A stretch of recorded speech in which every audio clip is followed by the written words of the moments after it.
Tanah merupakan aset ekonomi berharga yang dimanfaatkan masyarakat, mulai dari rumah tinggal, lahan pertanian, dan perkebunan, atau sekedar investasi jangka panjang. Berdasarkan Undang-Undang Dasar 1945 dan Undang-Undang Pokok Agraria tahun 1960, menyatakan bahwa seluruh bumi, air, dan ruang angkasa termasuk kekayaan alam yang terkandung di dalamnya dalam wilayah Republik Indonesia sebagai karunia Tuhan Yang Maha Esa adalah bumi, air, dan ruang angkasa bangsa Indonesia dan merupakan kekayaan nasional. Konsorsium Pembaruan Agraria mencatat sepanjang 2023 ada sebanyak 241 kasus konflik agraria. Di antaranya yang tertinggi adalah pada tahun 2017 dengan 659 kasus di Indonesia.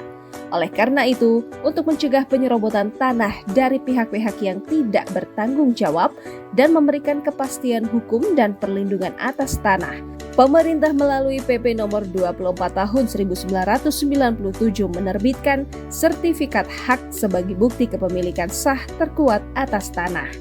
Lalu, bagaimana caranya mendaftarkan tanah untuk disertifikatkan pertama kalinya? Pertama, pemohon cukup datang ke kantor pertanahan terdekat, lalu menuju ke loket pengukuran dengan membawa syarat-syarat sebagai berikut.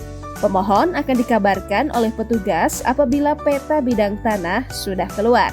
Setelah bidang tanah terukur dan keluar peta bidang, pemohon kembali datang ke kantor pertanahan, lalu menuju ke loket analisis dengan membawa syarat-syarat sebagai berikut. Pemohon akan dikabarkan jika peta analisis penatagunaan tanah sudah terbit. Lalu, pemohon kembali datang ke kantor pertanahan dan menuju ke loket penetapan dengan membawa syarat-syarat sebagai berikut. Pemohon akan dikabarkan oleh petugas apabila SK pemberian hak atas tanah telah selesai. Kemudian, pemohon datang ke kantor pertanahan lalu menuju ke loket tematik dengan membawa syarat-syarat sebagai berikut. Setelah ini, pemohon akan dikabarkan apabila hasil cetak surat ukur telah dikeluarkan. Sebelum didaftarkan menjadi sertifikat, pemohon diwajibkan untuk membayar bea perolehan hak atas tanah dan bangunan atau BPHTB ke Dinas Pendapatan Daerah setempat. Setelah membayar BPHTB, pemohon datang lagi ke kantor pertanahan dan menuju ke loket pendaftaran dengan membawa syarat-syarat sebagai berikut. Apabila sudah selesai pada waktunya, pemohon sudah bisa mengambil sertifikat di loket penyerahan. Dengan adanya sertifikat, kepastian hak atas tanah akan lebih terjamin dan tentunya akan meningkatkan ekonomi masyarakat Indonesia. Ayo daftarkan tanahmu dan buat sertifikatmu. Kementerian Agraria dan Tata Ruang melayani profesional terpercaya.